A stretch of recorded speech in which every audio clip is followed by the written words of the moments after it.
Welcome. In this video I'm going to show you how you can reuse Netflix TV animations.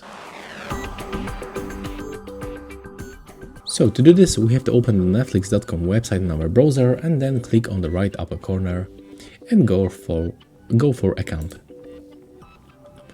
Next we have to scroll down and pick one of the accounts. So for example I'm gonna with the first one, open this arrow and then scroll down. Here you can simply reduce animation effects when navigating on TV. So click right here and as you can see, that's all. And we have to remember that this option is only linked for each profile. So if you want to confirm also for this one, you have to enter and set it up. So it's not like set up for the whole account, it's only for each profile. And that's how we can do this. And that's all for this video. Hope you like it. Remember to leave a like, comment and subscribe to our channel.